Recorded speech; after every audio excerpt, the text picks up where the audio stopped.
Stanford University.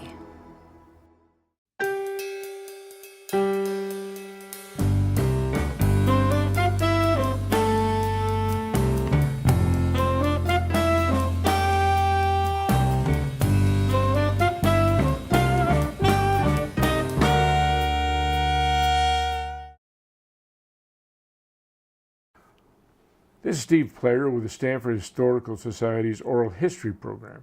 Today is October 28th, 2016, and I'm here with Stanford University's Ramon Saldivar, the Hoagland Family Professor of Humanities and Sciences, also a Bass University Fellow. That's right. And presently the Burke Family Director of the Bing Overseas Campus Program. A very busy man you are, Ramon, that's for sure. We're conducting this interview as a part of the Stanford Athletics Oral History Project, and we're doing so at the Department of English on the Stanford campus. And Ramon, I'd like you to begin by giving us a little bit of your background and before you came to Stanford and what you have done at Stanford, and why did you want to become the faculty representative? Steve, well, first of all, let me say what a pleasure it is to be here with you. One of my favorite things about Stanford is just getting together with you, because we always, are able to put together wonderful stories about our own mutual relationship to Stanford. Right. It's always a pleasure. Thank you for inviting me to do this. You know, this is exactly the right question to start with, because the FAR position is an interesting position, the Faculty Athletic Representative. Not a lot of people know what it is or what it's supposed to do, but the few who do know how important it is. And I count myself as one of those lucky people who really knew what it was all about from early on. So this is an answer to your question, my background. Well, I started my teaching career as a university professor, not at Stanford, but at the University of Texas at Austin. You know, I started there in 1977 as a brand new assistant professor.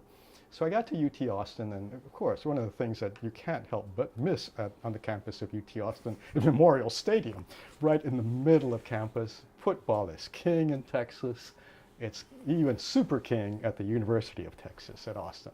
You know, UT Austin is the university, as if nobody else matters. Right, and, right. And so I've always been a football fan from childhood, having grown up in Texas myself. I was a Cowboys fan, and then I was a UT fan. And the only school that I really knew anything about growing up was UCLA.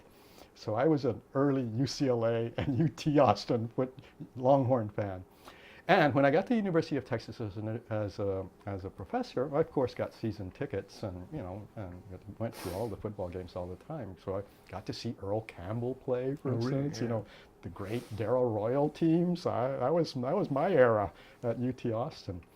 And one day, just in the way things happen in casual conversation with a faculty member that I'd happened to run across in the gym, so in the locker room, getting ready to do a workout.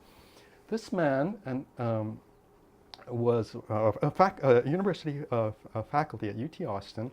I don't remember his first name, but his last name was Cervantes. I think he was a chemistry professor. And the name's very striking, of course, because of the great Miguel Cervantes, right. Author of Don Quixote. So it just caught my attention, and so I started chatting with him. And I said, what do you do here at UT? And he said, well, I'm a faculty member. I'm in the chemistry department, but I'm also the faculty athletic representative. And I thought, what in the world is that? So he told me all about it. And then it was in that moment, early on, as a brand new young assistant professor, that I thought, what a great position.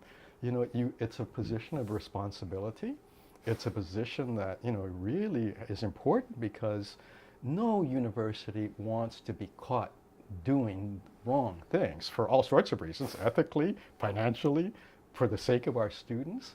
And it takes, a responsible, really morally minded person to do it well. And this man was. Big time university athletics is always fraught with danger.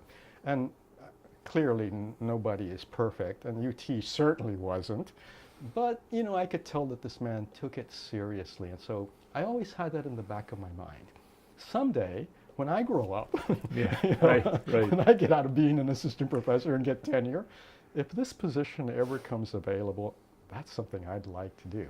Well, it never came available because, you know, as you know, Steve, being FAR is such a, not only is it an important position, it's a fun position. And most FARs, I think, given the option, want to keep doing it. So this Professor Cervantes certainly did. You know, long story, to cut it short, you know, 15 years later, I was now a full professor at the University of Texas at Austin. I was invited to come to Stanford. I had visited Stanford a few times through Al Camarillo, our friend and colleague in the history department. And, you know, in general, being a Texan and being very happy at UT Austin, I always thought, you know, I could spend the rest of my career in Austin and be absolutely happy. And people would say, well, if you ever had a chance to leave UT Austin, where would you go? Where would you want to go? Harvard? Yale? I'd gotten my PhD at Yale, so I knew the Ivy League very well. And I thought, no way. I would never go to the East Coast. Right. The only place in the world I would ever even think about going was Stanford. You know, at that time it was just an absolute pipe dream. But lo and behold, what happened one day is I got invited by Al and other people to come out to Stanford and visit. And thus a recruitment began. And, you know, I wound up here at Stanford in 1991, my first year as a full professor at at Stanford University. And I'm, of course, immediately transferred all my allegiances. Right. Became a big Stanford fan. Texas Gave was up that. on UCLA. But I have to point out one thing, that one of the moments of crisis for me in my first years at Stanford, I don't remember exactly when it was, maybe my second or third year here, you know, loving it here, being very happy. One day, at the beginning of a football season, Stanford was playing UT Austin. And I thought, oh my God, who am I going to root for? you know, my old traditional ties or my new place. And I have to swear to you that the moment in the stands, you know, sitting there before the game was began, the national anthem was played, and I still wasn't sure, who do I really want to win this game? And then the Texas fight song started, and it was really difficult not to get up and cheer for UT Austin. But I quickly realized this is where my home is now. This is my roots. So That's where your paycheck this is is where my coming. paycheck is, very importantly. And Stanford won. We were an underdog, That's right. in that game. They won that and Texas was shocked that Stanford was as good as it was, playing a brand of football that they were not familiar with. You know, the West Coast offense, which was being developed here in the West, and at Stanford in particular, through, you know, Bill Walsh and people that he had coached. And at that point, you know, now being fully a Stanford person, I remembered my early desire to be FAR. And I had become good friends with Jerry Porras.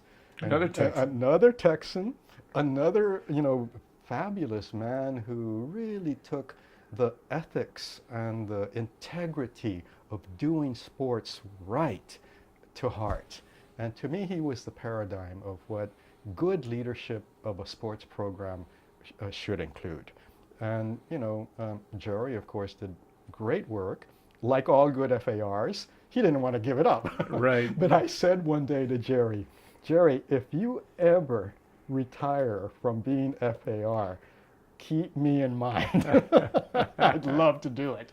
And guess what? It finally happened where Jerry one day decided, you know, this is a good time for him to transition to other things.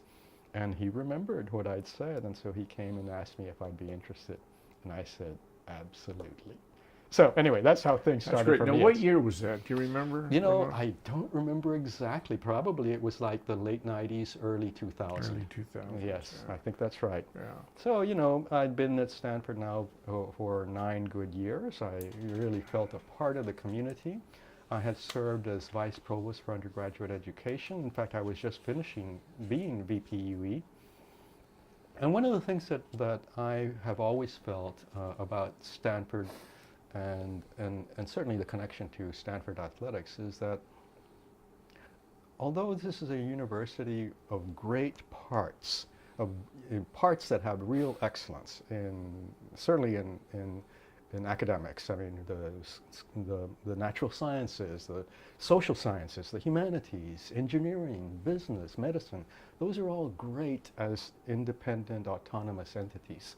But what makes Stanford more than just a collection of good pieces is that people really form a community of like-mindedness, a community of ethics, a community of principle, a community of commitment. And I've always loved that about Stanford, and that athletics was right at the core of that. You know, in many universities, I think athletics is probably correctly seen as, you know, sort of the stepchild on the part of academics, I mean, because they don't think that the athletic department really is serious about educating their student athletes. And one of the things about Stanford that I quickly realized from the very beginning was that we were different that way. For us, our student athletes were student athletes, not just athletes. And, you know, so that part of it always made me aware that in order to be successful, certainly in relation to athletics at Stanford, you had to be absolutely certain to keep the connection between high-quality athletic performance and high-quality academic performance in the classroom. And I saw Jerry really as an instrument for facilitating that. And to the great credit of the athletic department, the athletic directors that I had contact with, the various associate ADs and the coaches respected that as well. So it made it easy to want to do it. Yeah, Ramon, you know, it's interesting. You were really a Texan at heart. Yeah. What differences did you see in the program at Texas versus the program at Stanford? You know, there are differences. Now, remember that, you know, UT Austin is probably to some degree different even within Texas and certainly within, you know, the tradition of football in the South and Southwest. It thinks of itself, and I think rightly, as an academic institution first and foremost, unlike some of our friends in that conference, right. in the Big Ten or even the SEC. But and of course Stanford does too. But the difference is that at Stanford, I saw immediately from the very beginning a major difference this way. One, the commitment of the department to actually prioritize the academics for our athletes, instead of having it simply be a support and something that you worried about to make sure that the athletes stayed eligible. At Stanford, it was the other way around. You do your academics first and don't worry about eligibility because they're doing their work.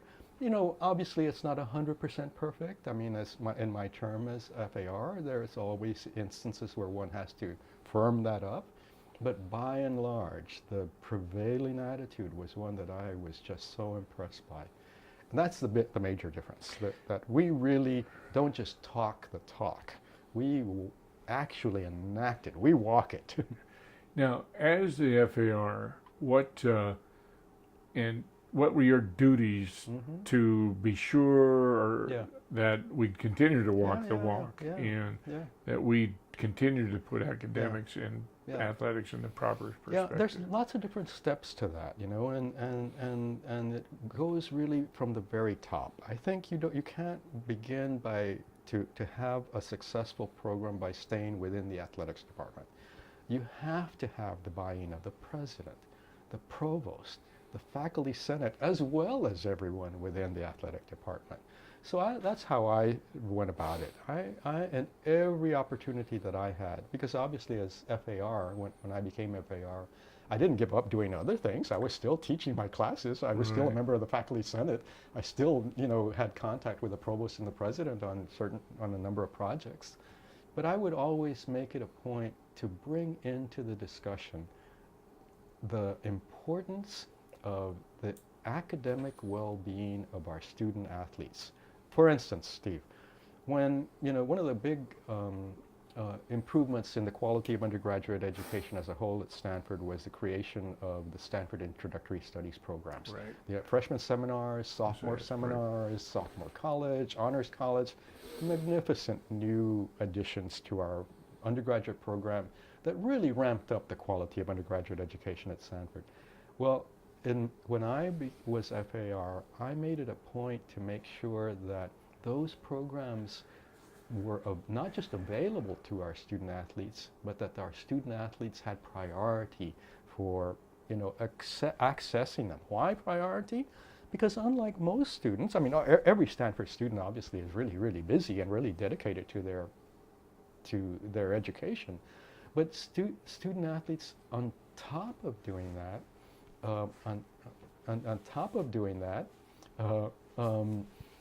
have this huge commitment to their sport, and have to dedicate a significant portion of their week, 20 hours, to their training.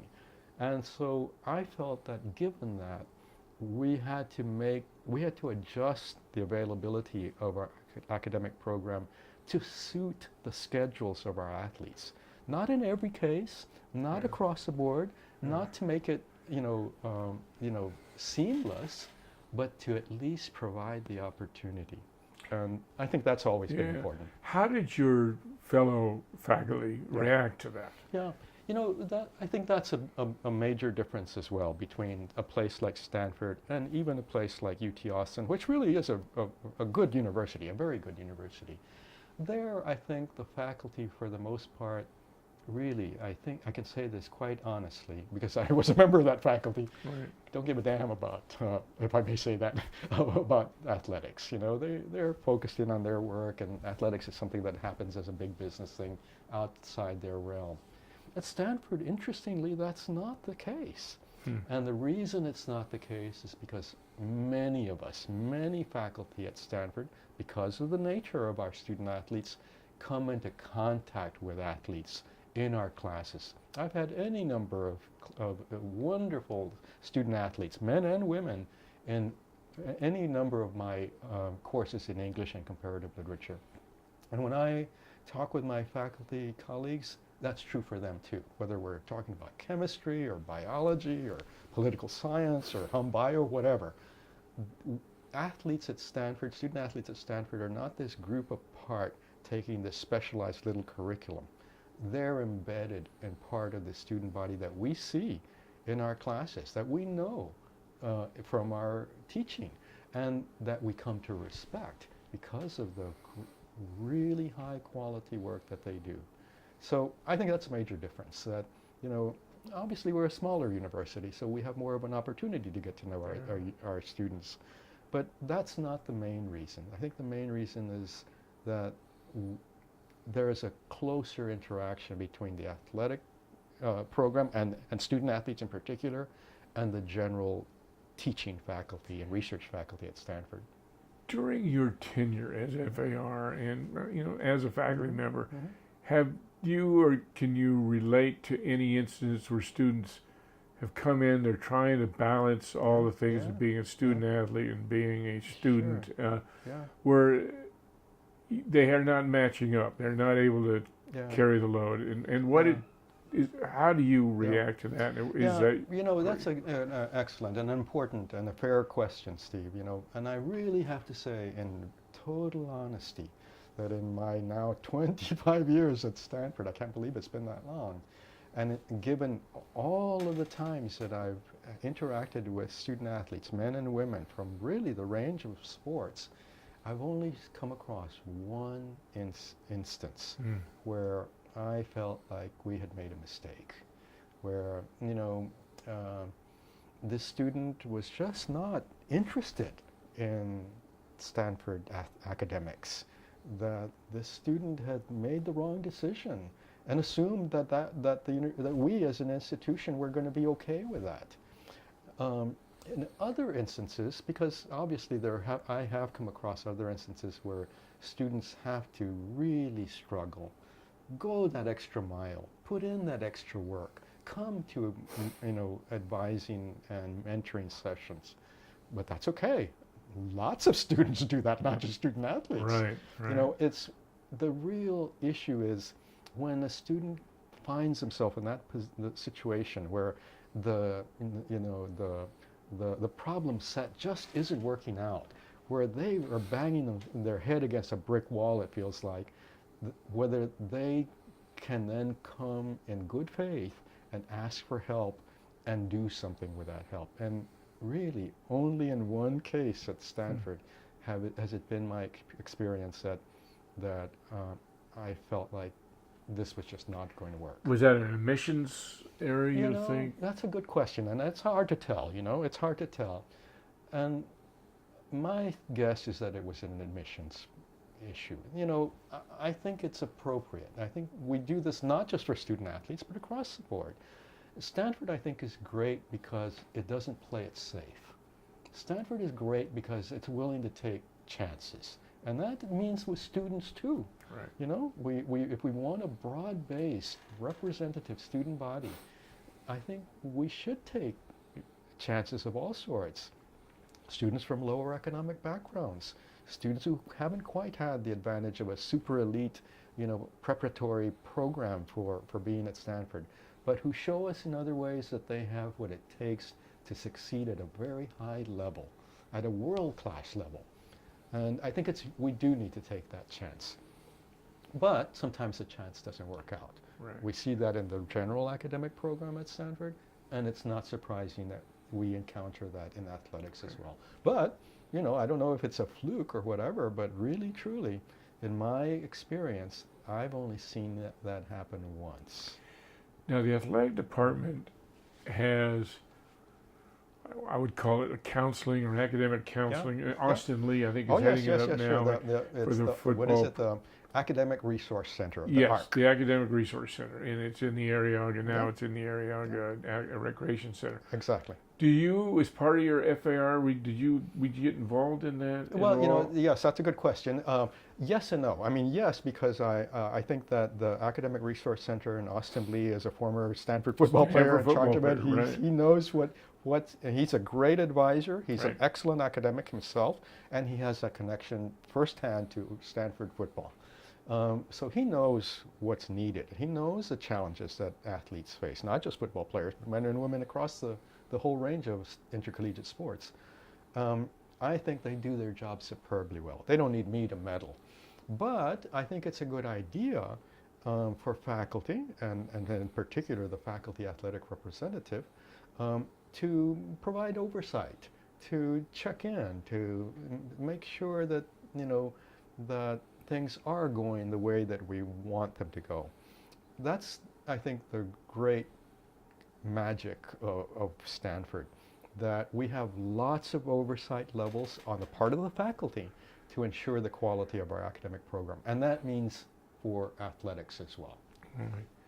Now, what about your role in the department, and who was the athletic director when you were there? Oh, good question. Holsby or Leland? No, it was before Bob. So Ted Leland. Ted Leland, thank you. I'm sorry, I just blanked out for a second. No problem. But I worked with both Ted Leland and then later with Bob. Yeah, in Bowlesby. fact, I was going to ask you that question. You were 3 or 4 years with Leland, and then came back for a year in 2011 or something. That's right, exactly. And what was that well, about? you know, so usually the terms of FAR are flexible. Right. I wanted to do it for 6 years. That's what I had in mind, and you know, and I think that's a good stretch. Gives you a sense of, you know, of the flow of athletics. You get to see more than one class graduate from beginning to end, and that was my intention. My 4th year as FAR, I was asked to be chairman of the Department of English. And I couldn't do both. No. And frankly, maybe I shouldn't say this on film, but I'm going to be honest here. If it had been my choice, I would have continued to be FAR. We'll edit that out.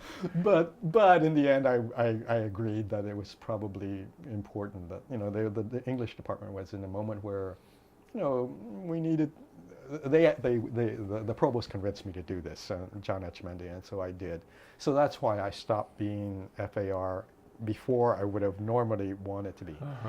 But, in having done that and then having finished my term as chair of the English department, I always felt like I didn't quite get to complete my tour of duty.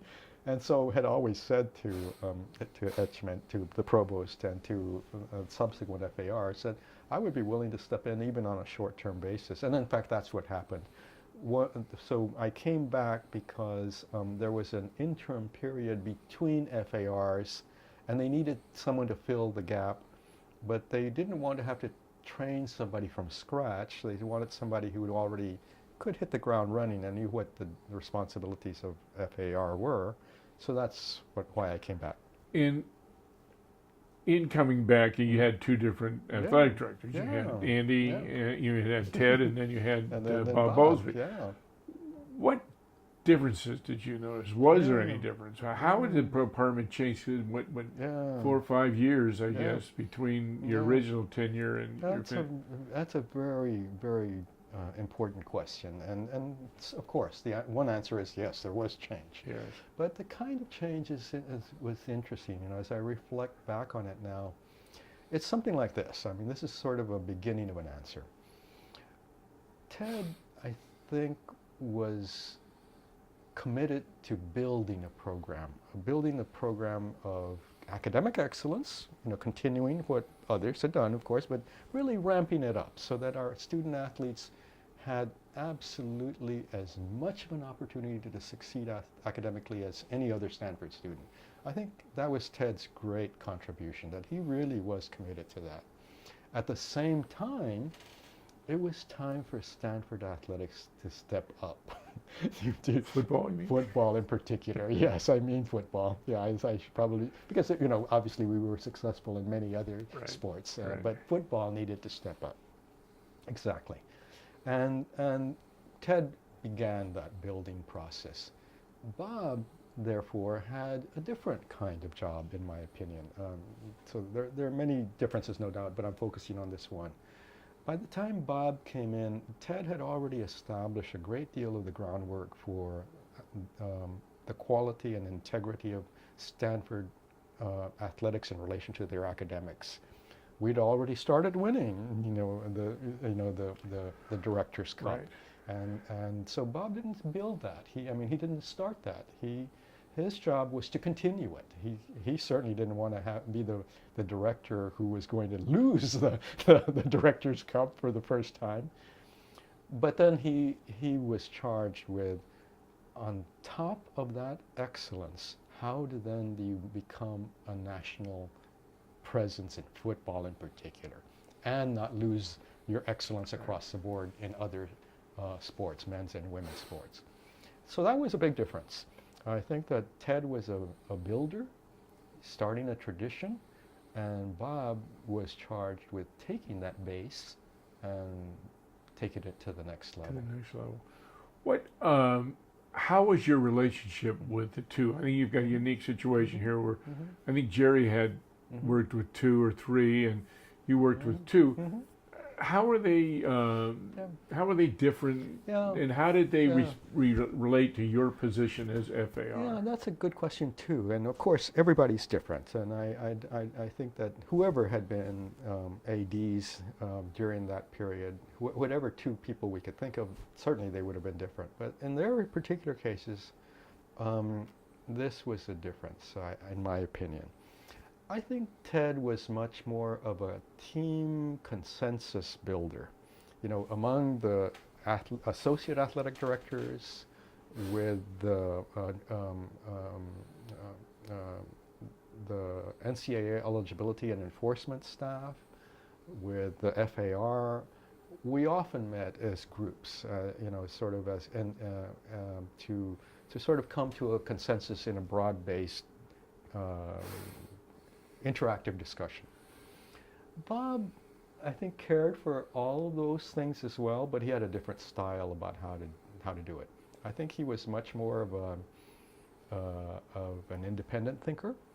He made decisions much more on his own, with consultation, of course, but he did not have large committees advising him at every step, which was Ted's style. So for the FAR, what that meant is that I wouldn't be part of a large conversation in relationship to the athletic director. Bob and I would meet face to face, often just the two of us. So that was different. I don't know that it was necessarily better, but it was different. Did you ever have any differences with either one of those based on Yeah. your view of the importance of Yeah. academics and the student athlete? Never. You Yeah. know, They all supported what you did. I can say with absolute candor and without even hesitating, I never had a problem with either of them. They're different styles, but the goal was the same. I think that both. Well, Ted always, in my experience, always knew it because he'd been athletic director for a long time. Right. By the time I became FAR, and respected the Stanford traditions. And Bob was new, however. He was coming from a different conference, a different university. They say the things that we say, but this was a step up in terms of the integrity and respect of the quality expected from our student athletes. But he picked it up fast. He realized quickly, in my opinion, that we weren't just talking. We were not just mouthing the platitudes. We wanted to enact them for our students. That in some ways, as important as it was for us to have winning sports, winning teams, it was more important that we have successful athletes that were students first. And he got that.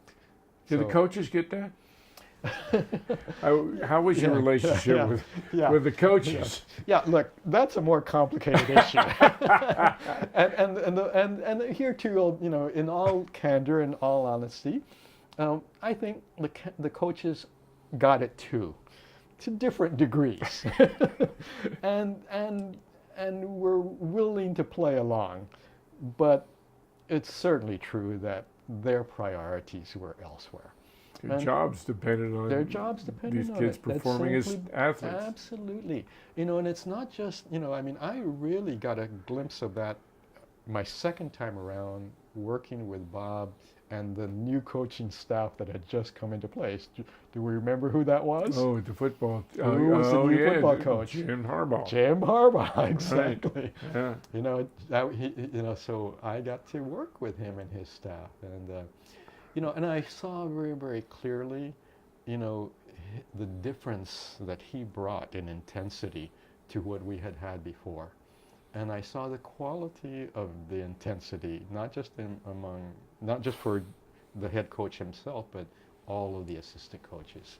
These people knew what it would take to have Stanford be in the top tier of national football. And they knew that it was going to be different than what had been the recent history of Stanford football.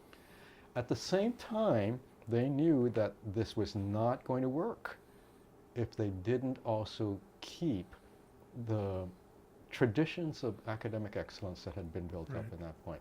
So there too, even with that group and that new attitude and that new set of priorities, I never once had a problem with their understanding that some things had to happen first. So that was actually one of those moments where, for me, I really truly understood that the ideals that we espouse were actually livable ideals, that they weren't just pie in the sky dreams, that we could make both things happen. And I fully understand that that's an immensely difficult thing to do. It means you don't have any leeway at all in terms of student commitment, in terms of student priorities. They have to be willing to put everything on the line, both in their sport and in their academics. That's a tough job. And the coaches, I think, have to walk have a tough job assigned to them by keeping the quality of both in play. And, I think that's the ongoing challenge for Stanford now. Other than football, I mean, you've got we had some issues, Yeah. not issues, but with Yeah. basketball, for Yeah, instance, yeah, yeah. where people come to expect a certain level of excellence, Yeah, yeah. and there's been some difficult times Yeah. with the basketball. Absolutely. But what about other coaches? Do they interact with the FAR? Very The much. not minor sports, but Let's- no, that's all non-revenue Yeah, producing the non-revenue sports, definitely. You know, I think I interacted on questions and issues, sometimes on problems with student athletes, with every single coach. You know, that's a lot of coaches. Yeah, We have sure 35 major sports Right. at Stanford. Right. And, you know, not all of them in depth, but all of them to some degree. Sometimes they would just come to me with a question. Sometimes they would call me and say, you know, I've got an issue with a student. What should I do? So things of that sort. So it was very clear to me over the course of those many conversations that the message filtered all the way through. That it wasn't just, you know, men's and women's basketball and football and baseball, where those spotlighted sports where we were being careful. That every sport at Stanford needed to respect this and prioritize it and live it. And I was very comfortable with that. There were indeed some cases where we had to push back, where we disagreed with the coaches, but, you know, I think, you know, the athletic director and his staff always backed us on that. And bottom line was, they knew that all I had to do was go to the Committee on Undergraduate Standards and Policies to make my report, and then to the Faculty Senate. And if those groups weren't liking what they were hearing, they were going to be in really complicated situations. Talk a little bit about that. What you know, we've been talking a little bit about your you know, relationship internally Yeah. and your duties. What about representing Yeah. the DAPR to the Yeah. faculty senate and Yeah. to the faculty at home? That's How very does that important. work, and what, and how yeah. you might talk a little Yeah, bit about that's very important. And frankly, I really don't know how other universities do it. I suspect some version of what we do, but we, again, also, this is another thing that I didn't know before being FAR, but I do now, that we take immensely seriously. So my level of representation, because I was, you know, the FAR is the official representative of the faculty. So, you know, you have the faculty behind you, you know, but that means that I have to keep them on board and keep them informed. That is one of the chief responsibilities of faculty athletic representative. The faculty says to you, in effect, we are trusting you to make sure that they're running a program of academic integrity that we will not be embarrassed by. On the contrary, that we'll be proud of. So the way that I would do it would be in formal and informal ways. The informal ways was all my friends, people whom I came into contact with, people whom I felt needed to know more about the athletic program. On the faculty, I mean, I would take them to lunch. I would have coffee to them. I'd phone them. I felt that this was, in a way, sort of a position that required communication. You know, the building of a community of like-minded scholars and teachers who needed to know the status of some of our brightest and most hardworking students and their commitment to it through their sport, men and women, as I say. So that was the informal way. A lot of my job was really just meeting with people, reaching out to people, you know, just to get the feel of how they were experiencing student athletes in their classes, in their departments, in their programs. The more formal way was the codified process, and that is, as FAR, you report ultimately to the Faculty Senate. Are you appointed by the faculty senate? Or how? You're appointed by the provost. By the provost. So okay. the provost is the chief academic officer. Right. So basically, that even overrides the Senate. So you're appointed as a university officer by the provost. So you serve you report to the provost, not to athletics, not to the faculty senate, to the chief academic officer, the provost. So I would meet with the provost, of course, but on the more immediate level, you know, the faculty senate, which, as you know, Steve, is a representative body of the entire academic council. The entire academic council of Stanford University now is some 2,300 professors.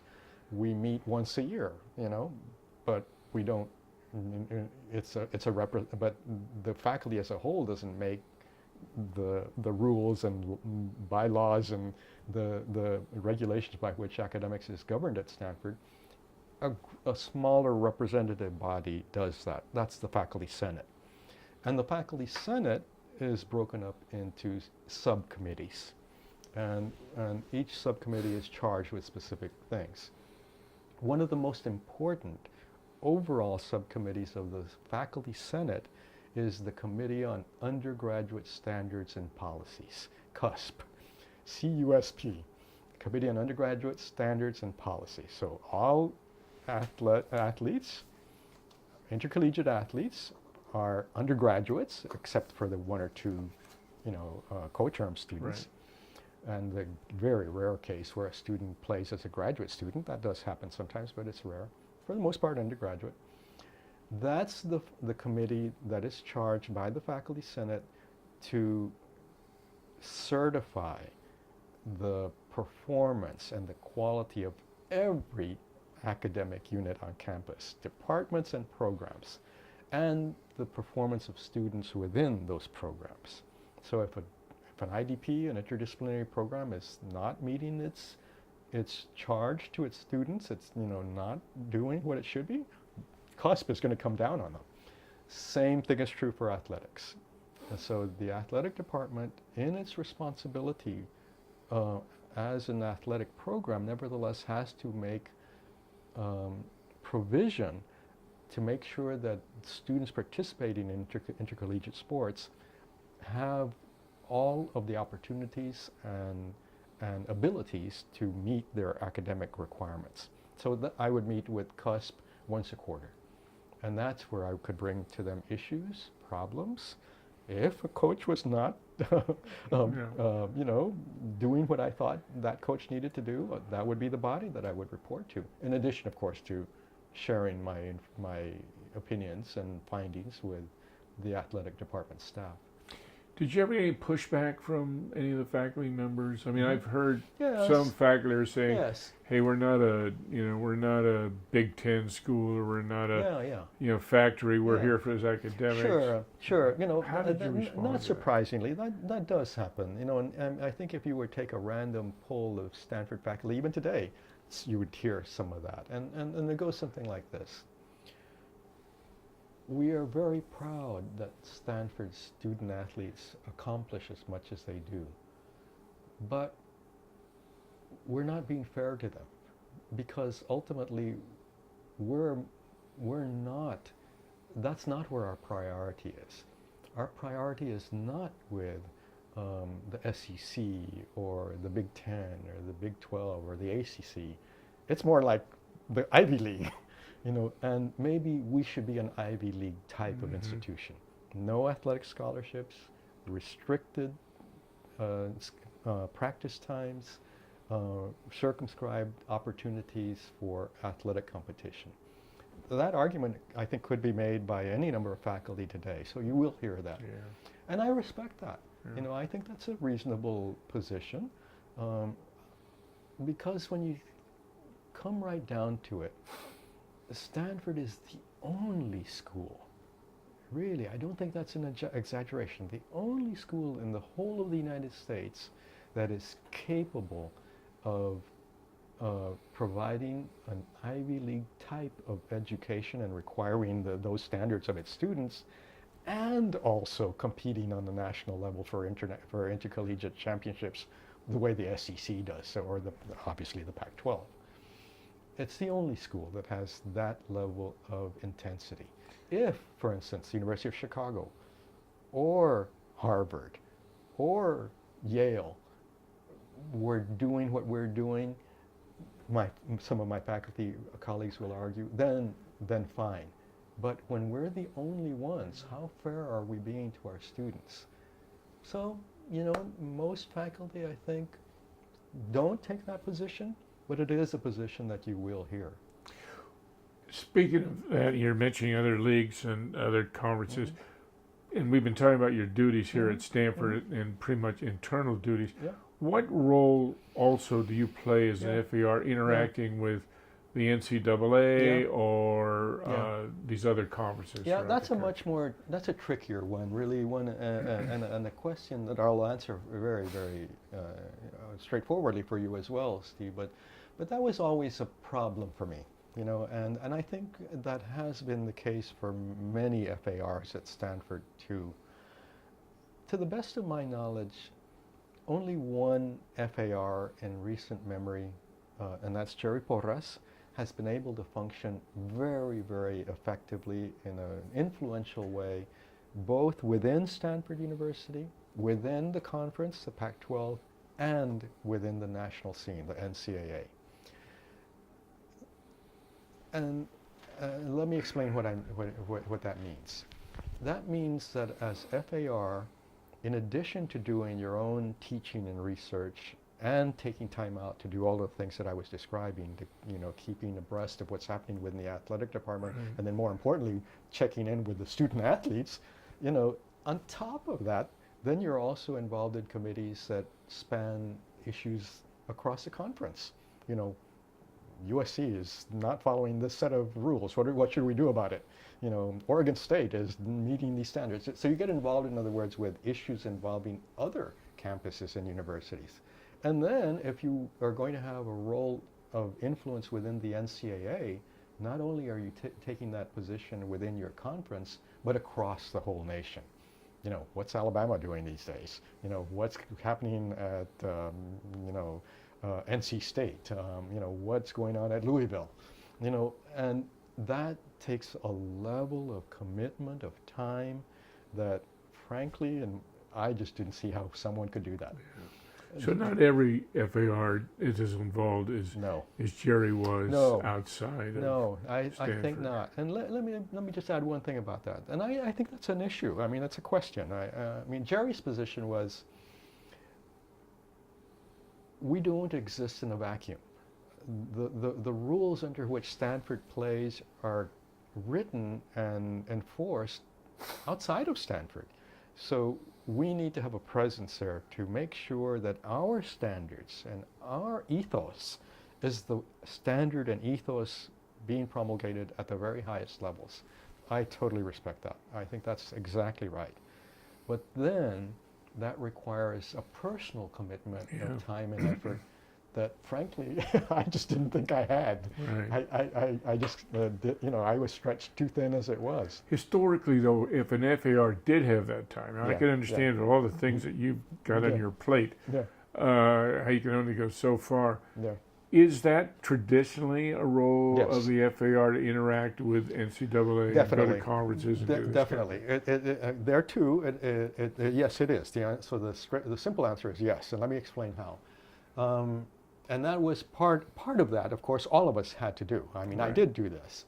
So not only are you the representative of the faculty on campus, you are also representative of your university to the conference. So the conference meets every quarter, once a quarter, where the athletic directors and the athletic directors' chief staff members and the FAR meet once a quarter to go over any issues, violations of rules, you know, appeals concerning eligibility on the part of individuals, you name it, the whole range of business that is part of the everyday business of running a conference well. I think that's really important because obviously we have to function within the rules of the conference, not just our own rules. Right. But on top of that, every conference then would want to have its representatives on NCAA committees for the national deliberations and national conferences. And that's where I drew the line. Yeah. I just couldn't do that. I couldn't go to Indianapolis twice a year. And you know, frankly, some FARs from other universities, they make it their business, they make it their life to, you know, to be, you know, national figures. With the exception of Jerry Porras, Stanford FARs have generally chosen not to do that. Let me tell you one reason why I think that's true. even within the Pac-12, Stanford is so different. Right. We have no peers within the Pac-12 in some ways. I mean, I know that sounds arrogant for us to say, but it's true. Think of which are the other private schools within the Pac-12? Well, USC. USC. Yeah. You know, USC is a great university, and it's a university that has improved incredibly over the last 20 years. Even so, they're not Stanford. You know, so Stanford really stands apart, even within the Pac-12, which I grant is a much more academic conference than other conferences are in the NCAA. And then once you move out of the Pac-12 into the NCAA as a whole, Stanford stands out. We would very often be the lone supporters for issues having to do with student safety and welfare and well-being, and limiting contact hours, and making sure that services for students as students were available. The response was always, well, you guys should just do it differently. That won't work for us. And besides, you guys have the money to do that, and we don't. So for me, it was just a matter of prioritizing my time. Where can I spend my time where I can be more helpful, help the university? And for me, that was the dividing line.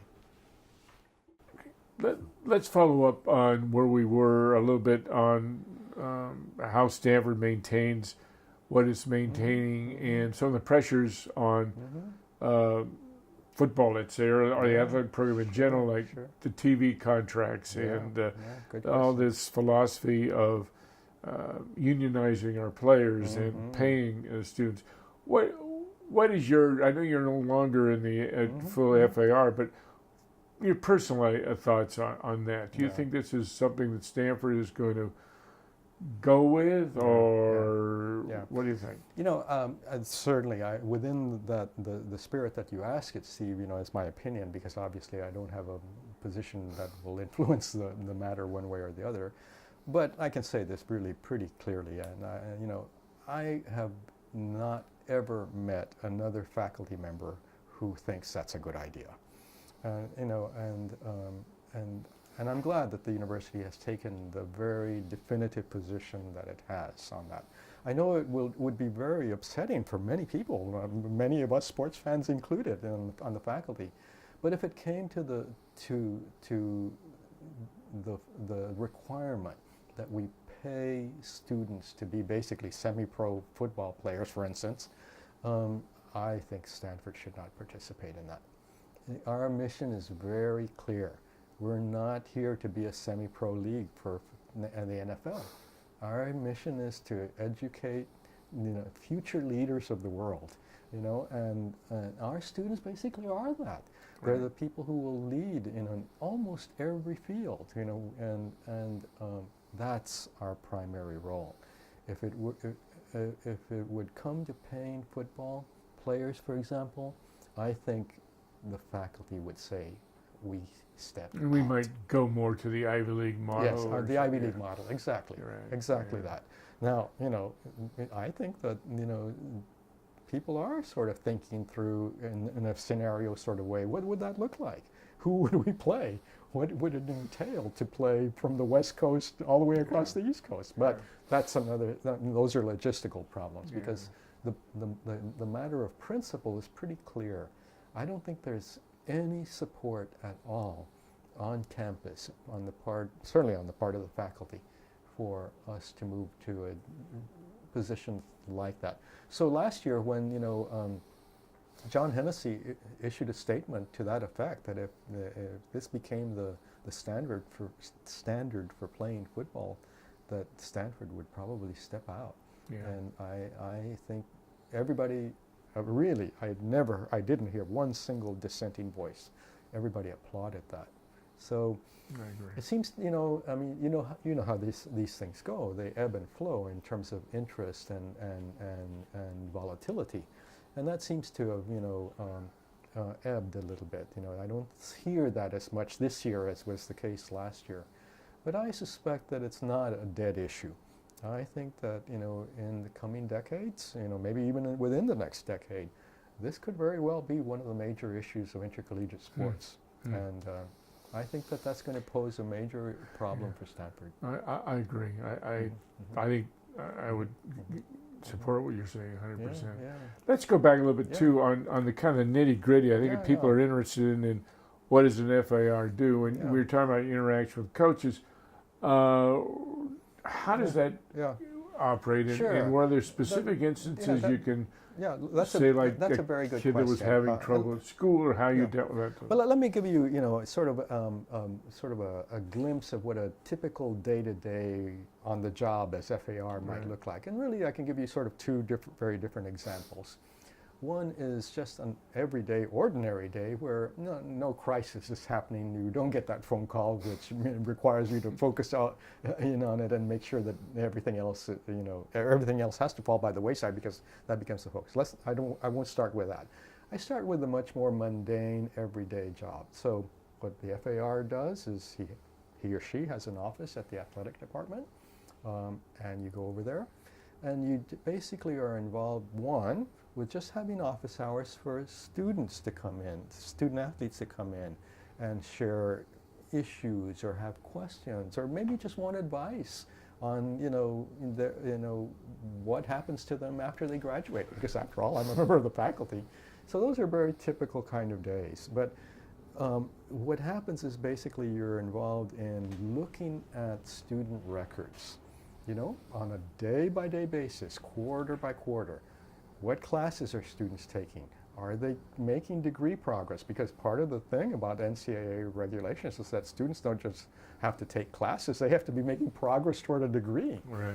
And so that's a major part of the FAR. So you work with the compliance person at the department? You work with the compliance person in the department. Now, so the responsibility is ultimately that of the compliance department and the compliance person, but you serve as, sort of the faculty oversight to that, to make sure that, you agree that things are going well. Supposing you found an athlete that was not going well. You said you had one instance of it.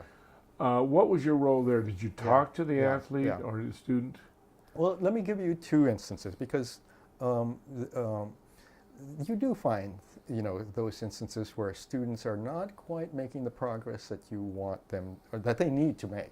So that's not so uncommon. I think that's not uncommon for the general student body also. I mean, so it's not like a big issue. But in that case, yes, I think one thing that the FAR does then is, see if the student would like the input of you as a faculty member, because they have other resources, obviously, including the ARC that we were talking about earlier. But if they want, sort of a more objective view of someone outside of the athletic department, and I would do that. I would just talk about and meet with individual students, whether it's men's or women's sports, swimming or football, baseball or track, whatever, and just give them my sense of, what are the things really that realistically they needed to do, what courses even, because I could get on the phone and talk to some of my friends in the chemistry department or in sociology to get a sense of, would they be willing to give this student some advice? So you do that kind of very typical day-by-day student contact, student advising that I do in this office to my students in the English department. But then you have the more complicated one. And as we were saying earlier, I only had one that was a real problem. So what happens in this instance is, you get that information as FAR from several different routes, because if it's gotten to the point where it's a serious issue of, one, eligibility, and even more important, can this student stay in school, not just stay eligible, things have gotten pretty serious by that point. So I would have heard from the compliance people and had a conversation about that. I would have heard from the coach and would have had a consultation with the coach, maybe even the assistant coaches as well, the position coaches say, or or whatever subgroup of coaching staff there is, and that's part of your work as well. Just keeping in touch with the level of actual student and person contact. In this particular instance, all of that happened. I saw the records. We saw that there was an issue. I talked to the coaches and talked about what their strategy had been. I would talk to the people from the advising center, the ARC, to see what their input had been. And then I spoke with the student as well. I met with that student several times. Typically, what happens, in a situation like that, is that the student is perfectly reasonable and eager to get things right, to make sure that they get back on track academically, and then hopefully regain their eligibility or continue with their sport. And that's what you do. Mm-hmm. So, 99% of my experience was that. Men and women, one-on-one advising, checking in with the coaches to assure them that that conversation had taken place, and for me to be reassured that the students were able to get what they needed in terms of time from the coach, that the coach understood that they needed to spend another 5-8 hours a week in the library. Yeah. In this one particular instance, unfortunately, as I said earlier, this student just wasn't interested in academics. That's what it simply boiled down to. This student, I think, had made it through their entire experience, probably as early as junior high, and certainly through high school, with people cutting corners for that person, and was totally and completely this person couldn't believe that this was not going to continue to happen. The student literally said to me, as I explained the situation and what I thought the student needed to do, the student literally said to me, "What deal can we cut?" And I thought, what? What? Did I hear you correctly? Yeah, right, yeah. I said, "No deal. There's no deal. You do this or you're out." Luckily for us and for everybody concerned, it was the only time in my experience. But because most of the time when you get to that point, the student is eager, to figure out from your experience, which counselors can I talk to? What additional tutoring can I get?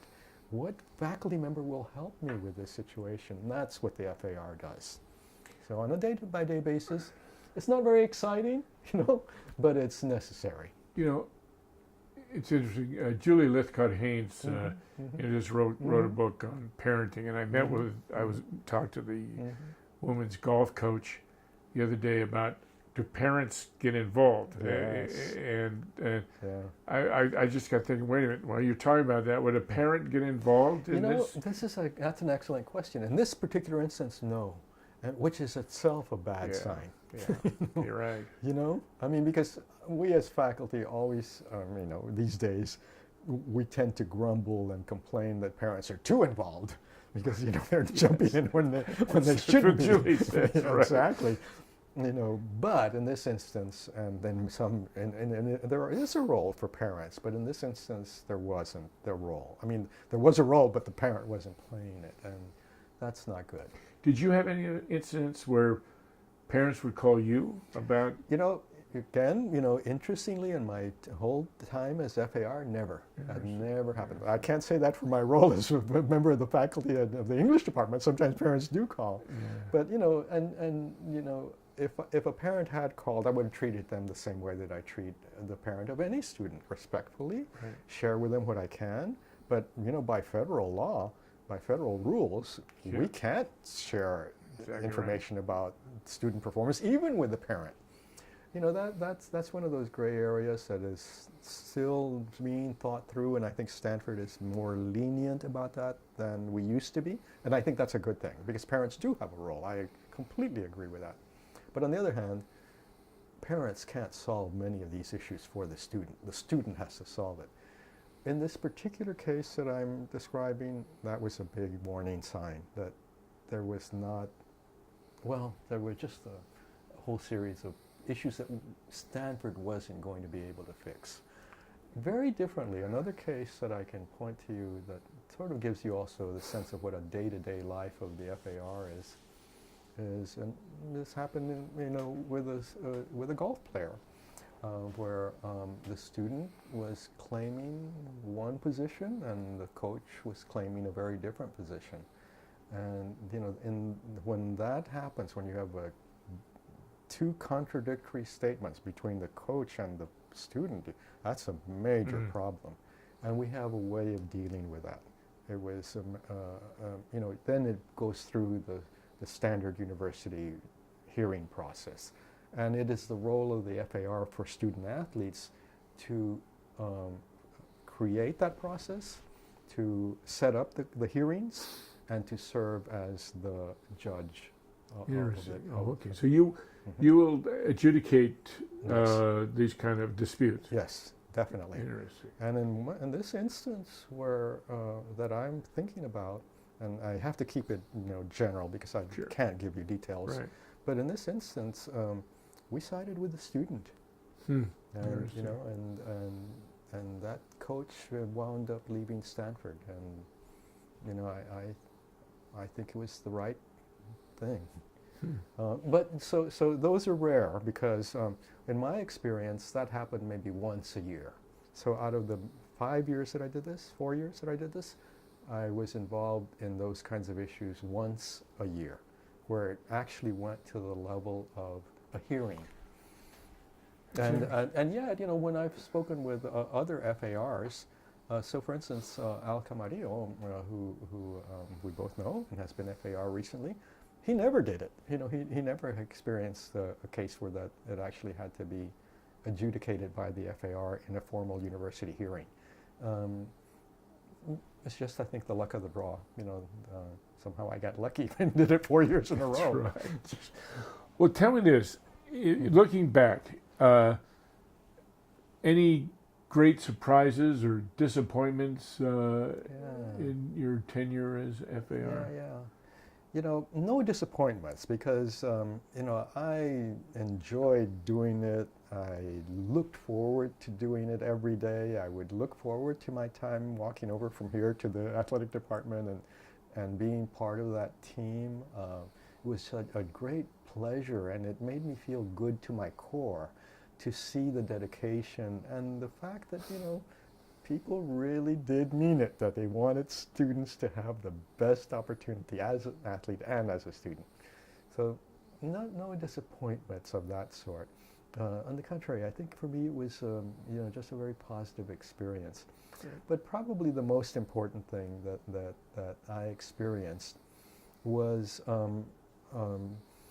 being able to see on a day-by-day basis the fact that the university, and in this instance, made substantial, made real in the actions of the athletic department, was willing to keep a very high standard of ethics, a very high standard of ideals about what is involved in intercollegiate sports and education.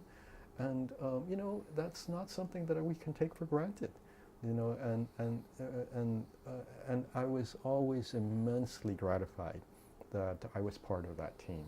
So no major surprises for me. I hoped that would be the case, and my experience proved it to be the case. What about the argument, Ramon, that we're too big? We have 36 sports. Yeah. The amount of money that is poured into the athletic department is the amount of money we're paying coaches. I'm a faculty guy. I'm trying to get tenure, and I see the coaches are getting X and Y. Sure.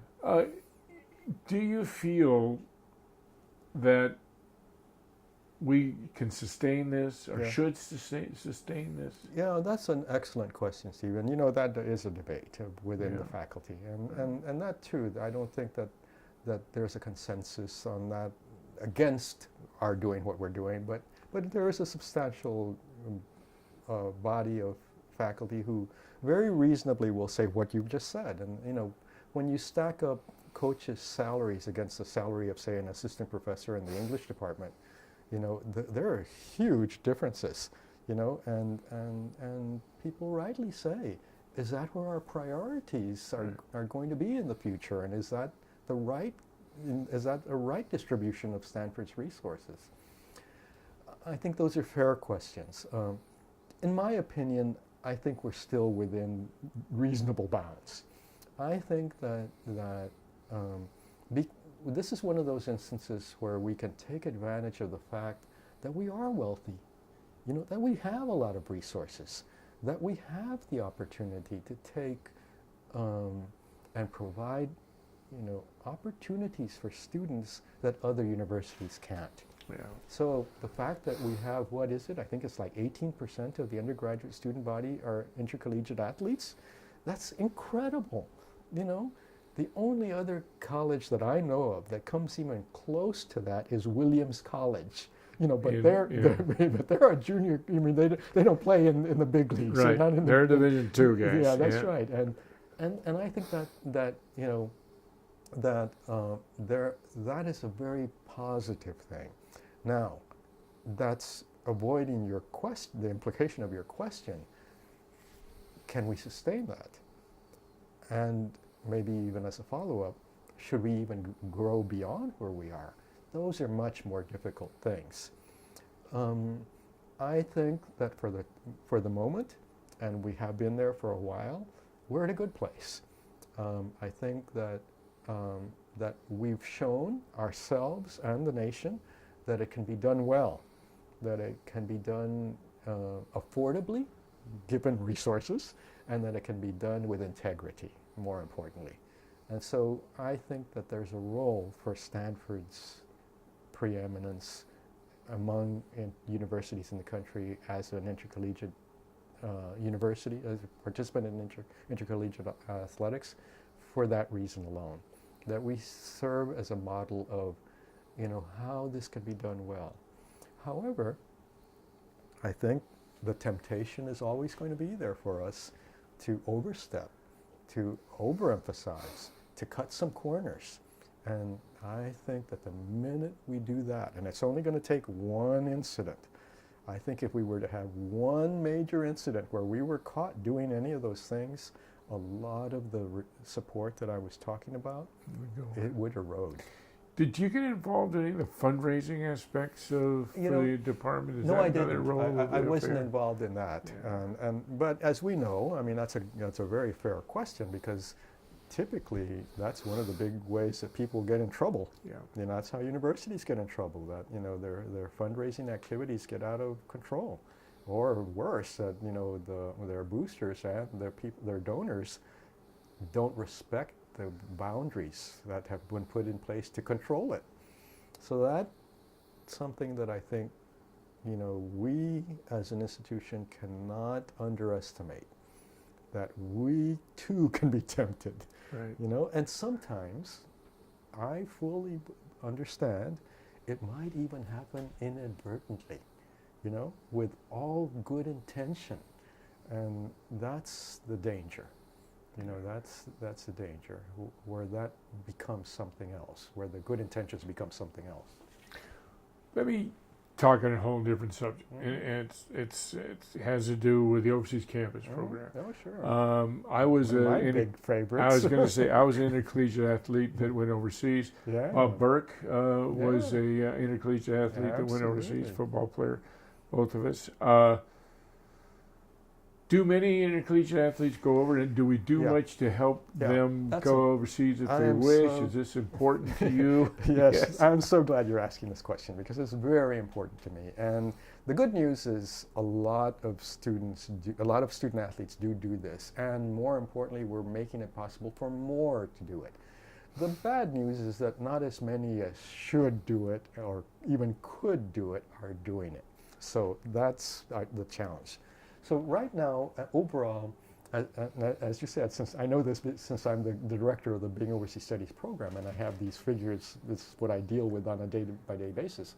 Right now, roughly around 64% of Stanford undergraduates have some major overseas experience. Really? That's great. Yeah. That's fantastic. My role now as overseas director is, well, what happened to the other 36%?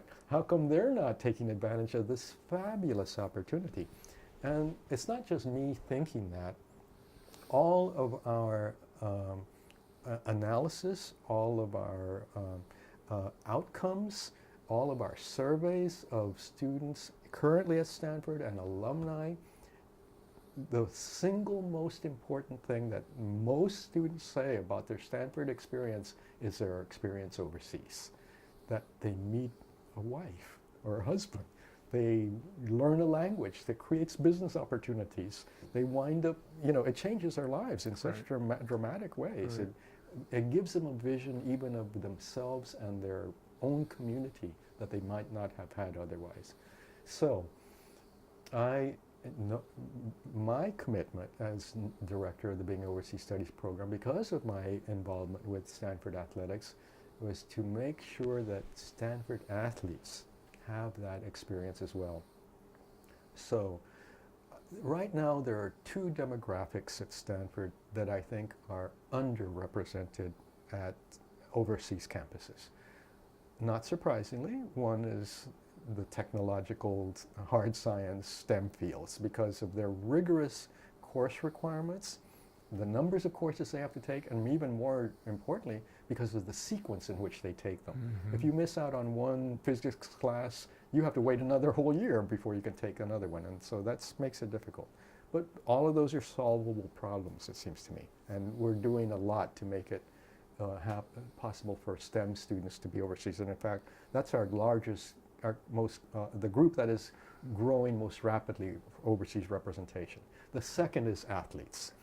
Because of those 18% Stanford students who go overseas, who are Stanford intercollegiate athletes, only 7% of them, less than half, can take advantage of this experience. And the reason is totally obvious. They are so committed and have so much invested in their sport. The question is quite obviously, when do I have time to go overseas? Because as we know, no sport these days to compete on at championship level intercollegiate and the national sport is a seasonal sport. We're talking about 12 months out of the year involvement of some sort or another. So the challenge is, given the immensely challenging schedule for student athletes on campus and even during the summer, how can we make this possible for them, because it's too good an opportunity for them to miss out. And we're doing well. So we're doing things to help them. What kind of things? So one thing is, first of all, I think most importantly, is to create opportunities and programs at times of the year that students can take advantage of. Sometimes that's between quarters. Sometimes it's the summer. Sometimes it's the quarter after their eligibility expires. Yeah. So things like that. Right. So it's that there are enough instances of that where we can make a good bite into the availability of these programs for student athletes. That's the easy one. The harder one, which nevertheless is one that I think we need to work on, is that the coaches have to buy in. You are the same way. That was my next question. Yeah. What do the coaches think of this? Well, you know how I'm sure you can guess. On the surface, they say, "Great, fine, of course, absolutely, we totally agree." When it comes right down to it, are they going to let that star, cornerback be gone from Stanford for 8 weeks in Florence while they could be here at the weight room? Well, I think yes, they need to, and we'll make opportunities available so that they can continue their training in Florence, if that's what it'll take, or make world-class facilities available to our student athletes in Berlin or in Oxford or in Paris, wherever they're going. We can do that, but it takes, I think, the confidence and trust of the coaches, both on the individual student athlete and on us, that we respect the importance of their work, but that they need to they need to respect what we're offering as well. And frankly, that's a tougher sell. I think that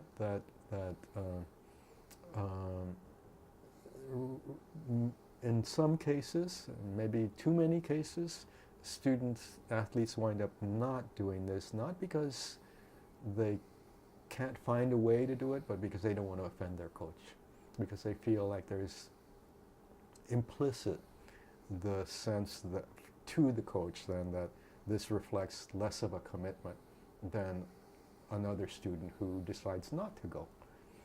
So that's a tough one, and I don't have ready answers for that, but that's one that I think we as an institution need to be better on. Do you go out to the coaches and be proactive and talk about, you know, in a general sense, what you can do for these kids if a kid comes to you, a student that's an comes excellent question, and that's exactly what I should do, but I haven't done. And my main reason for not doing it is this. I think it's, well, I don't know how to put it, so I'm just going to just put it straightforwardly to you. I don't think it's appropriate for me to go knocking on individual coaches' doors and just barge in. I think that the athletic department needs to facilitate it. Yeah. I think they need to provide the opportunity. I think they need to create the forum where I can talk about these opportunities to the coaches. That has never happened. I've tried to have it happen, but and everybody agrees it's a good idea, but we've never done it. Have you had a chance to work with Bernard very much? Well, that's it. You know, I think, you know, Bob didn't make it happen, and Bernard hasn't made it happen. Yeah. So, and this is not a critique of them. I'm not criticizing them. I'm just other pointing to the priorities. reality that I think what you say is exactly right. It's going to take that kind of personal contact to inform the coaches, because really, I think I wouldn't be in the least bit surprised that they really don't know what the benefit is, and what, you know, they think of this as perhaps, you know, that their student athlete is looking for a vacation in Florence. Well, it's fun, but it's not a vacation. You know, they're gaining something really important for the course of their life. And so that kind of discussion, I think, is essential, and probably is the next step that we need to take, which we haven't taken. But it's going to take commitment on both sides. So. Yeah. As a faculty rep, how do you think you contributed to the program, you yourself? Yes, good question. We'll end it with that. I don't know that I've thought about that, but let me see what I think. I can't say that I'm unique at this. I think that being a professor from the humanities is important. You know, Jerry was business school. Pat Jones, who's currently doing it, is from the sciences.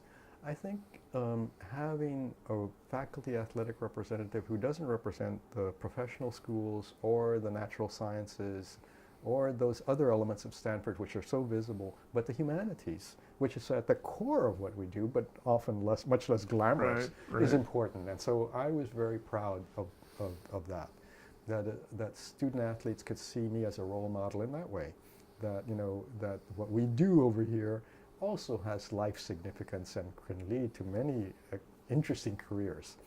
Al Camarillo shared that. That's why I said it's not me unique who has that.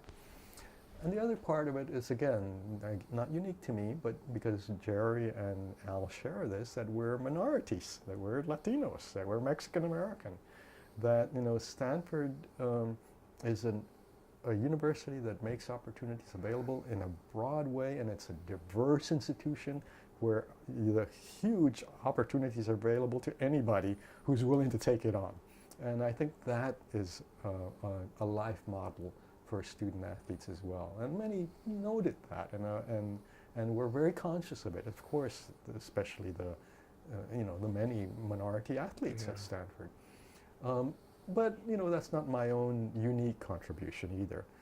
I think my major commitment that was unique for me was that I brought to the FAR position my understanding from a high university level of the importance of undergraduate education as a whole, because I had been vice provost for undergraduate education before I was FAR. And therefore I knew the deans of the schools. I knew and had worked with the president and the provost. I knew and was part of the structure of the academic council and the faculty senate. So more so than either Jerry or Al or other people who've been in that position, I brought an institutional presence that I think was useful to the athletic department and created a good bridge to the faculty. So I think that's always going to be an important part of the FAR.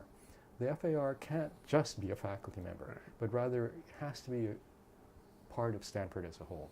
And I think I did that. Thank you. You did it, and we are very fortunate. So the university was very fortunate to have you serve in that capacity and the many other capacities that you serve. Thank you. And I appreciate you giving us the time today. And it's a pleasure. I wish you all the best on your next trip. Thank you, Steve. So thank you very much. Thank you. That was fun. That's great.